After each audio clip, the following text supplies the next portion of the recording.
The NFL takes away our bye week because another team can't get their COVID situation together. Now they take away our Thanksgiving primetime game for the same reason. Shaking my head. Eric Ebron tweeting, "Not gonna lie, NFL, this is bull."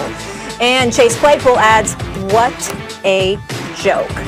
Max Kellerman, the undefeated Steelers, their schedules moved around again. Tell me this, is this a big deal for this team? Could it affect them in the long term? It's a very big deal for the Steelers and the NFL, by the way. Look, there's no two ways about this. This is an undefeated team in Week 12. I know it's COVID. This is COVID. Everyone has to make compromises. I get it. We all get it. Steelers don't have to be happy about the fact that the other teams are getting COVID, even if they're being careful. But still, hey, the Steelers are like, we're good. We're ready to play. We keep getting moved. They lose their bye. Now they lose their mini bye, right? And they're an undefeated team in Week 12. Like, by this time in the season, were all the Dolphins set 1972 games significant? If one got postponed, if by this time in the season, 07 Patriots, are they significant? Yeah, I mean, you could say, hey, the Giants, the year they lost to the Ravens in the Super Bowl, were 10-0, and those games turned out weren't that significant, but you didn't know that at the time. This is an undefeated team in Week 12. Now, they faced a soft schedule, but we keep sleeping on the Steelers. People don't believe in the Steelers. Stephen A., right now they need that bye. You know why they need the bye or the mini bye right now? It's not just Baltimore, which is a tough game. It's the Colts and the Bills coming up. You got the Bills and the Colts coming. This is the tough part of your schedule, and you've been playing all these consecutive weeks without rest. So you have that. You have the league losing an undefeated team ready to go in Week 12. By the way, you lose the rivalry game, by far the best game on Thanksgiving in prime time. Yeah, it's a big deal. First of all, a couple of things just for correction. It's not your fault. You probably don't have the schedule in front of you. I do. After this Ravens game, the Steelers played the Washington football team. It's not the Colts and the Buffalo Bills. It's the Washington football team, which one could easily argue is a bye week or pretty damn close to it. It's not quite a bye week because Washington's on the. Oh, I didn't mean they're not the Jacksonville They're not the Jacksonville Jaguars. Say what? I didn't mean. Yeah. Stephen A., I didn't mean. I'm sorry. I didn't mean their next two consecutive games. I mean that's coming up on the schedule now. It's a tough part of their schedule. Sorry. Yeah. Got you. Understood. No big deal. No big deal. But here's the deal. It's not a big deal. They need to stop. They listen, I love my Steelers, but they need to stop whining. And I'm certainly not accusing Mike Tomlin because he doesn't do that. He's a man and he handles the circumstances that are placed before him. And the players need to do the same. They need to stop all this stuff. First of all, I got news for you. They did have a bye week. It was week 4. They played the Houston Texans in week 3 on September 27th. They didn't play week 4, and then their next game was the Philadelphia Eagles on October 11th. So what's the problem? You did, and I understand it's early in the season as opposed to late, but you did have a bye week. So stop acting like you didn't. That's number 1. Number 2, you're 10-0. Number 3, you got a 38-year-old quarterback that's playing like an MVP. So I'm sorry, you were looking forward to playing Thursday so you could get 10 days off as opposed to playing this Sunday where you're only going to get 6 to 7 days off. Get the hell over it.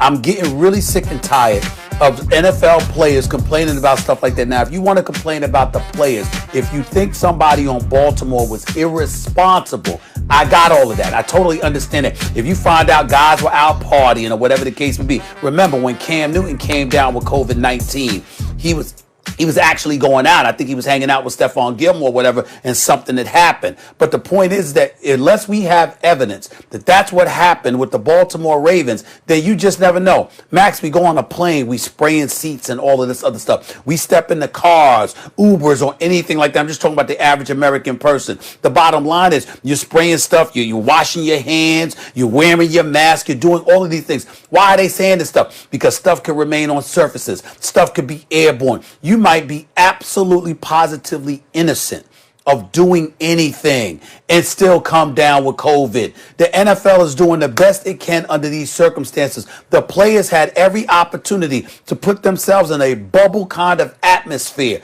They refused to do so. So as a result, to some degree, even though the NFL is trying to be somewhat restrictive and really bring down the hammer on you, the reality is that some of the conditions simply cannot be controlled. People got to put forth their due diligence to make sure that they eradicate any circumstances that may lead to the postponement of games. Some are more successful than others. The Ravens ain't the first team that find themselves in this situation, and they will not be the last. The Steelers to react this way, it's BS. The NFL, etc., etc. Why are you pointing the finger at somebody when you can walk around next week doing absolutely nothing wrong and you could end up with COVID based on all the information that has been given to us about the potential of it being airborne, stuck on surfaces and things of that nature. It can't be controlled. And so we understand that, which is why there's such an elevated level of urgency, which you, Max, have spoken so eloquently about over the last few months, because of how dangerous the situation is and all the things that we have to deal with. For them to come down on the NFL like that, to come down on a respective team when you might not even know the details as to how they contracted the virus,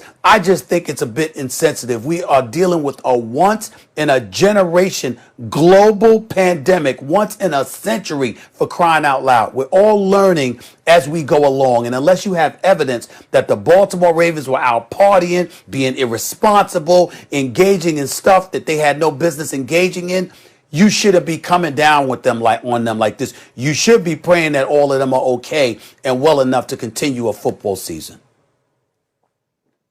Well, I think that was important to say, and I'm glad you said it, and I think it's true. But it doesn't change the fact that the Steelers might have feelings about it, right? But I think it's true. But the question is a big deal. It's a very big deal. What you said could be true, and it's a big deal. I will say it again. People don't believe in this Steelers team, but they are undefeated. And the bye week in week 4 really hurt them. The tough part of their schedule is coming up now, and the reason you don't get a bye that early is because you don't need it yet. You need it as the wear and tear of the season continues, and you need that little break. They didn't get it, but they were supposed to have a little mini break, and they didn't get that. And they were supposed to have a primetime game, and they didn't get that. and whatever you want to say, because you're right, Stephen A., you can be very careful and still get the disease. But there have been voices in the NFL that said, hey, personal responsibility. And you could exercise excellent personal responsibility, right? You can be personally responsible and still get it. But from the Steelers' point of view, they're like, yeah, but we don't. We don't have it. But now that's 2 times that another team has. And our schedule keeps getting moved because of it. So I understand why they're upset, whether it's fair or not, or that's just for them. But I understand the feeling. And it's a big deal, especially with coming up. You're right, Washington's coming up. The defense has been playing better, by the way. But the Colts and the Bills, you circle those 2 games on the calendar and you go, those are the 2 games outside of this Ravens game that maybe could upset the apple cart here in terms of a perfect season. But you know what? They're going to get that little rest first. No, they're not. No, they're not. What if this winds up a 1-loss team and it's within a field goal against a team like the Bills or the Colts? We're going to look back at that and say, what if? But the point is, even as a story for the NFL, it's a big deal. You think during a global pandemic, all the bad news we've had, that one of the most storied franchises in football, like when you think of old school, original team, smash mouth kind of football, like you think of Green Bay and stuff like that, or the frozen tundra. You think of the Steelers and the Steel Curtain and that whole tradition. Like the Steelers are as synonymous with the NFL as any team. How about that team going undefeated? Would that be a big deal? It'd be a huge deal. And it just got harder. You're accustomed to playing on every Sunday. You'll be playing every Sunday instead of a Thursday night game. Whoop-de-damn-do. The real people who suffer outside of, I'm talking about health issues with the Baltimore Ravens, are us. Because instead of looking forward to a smash-mouth, very competitive, respectable football game on a Thursday night for Thanksgiving with the Steelers and the Ravens, we are stuck watching the Detroit Lions and the Dallas Cowboys. I don't know. I mean, that come on, Stephen A. This is already kind of a depressing The only game you're really looking forward to today. Oh, my goodness. By the way, who's starting? Is it Richie Cunningham? I'm sorry. Who's starting? Is it Richie Cunningham? I mean, Andy Dalton? Or is it Ben DiNucci? I mean, who's starting today?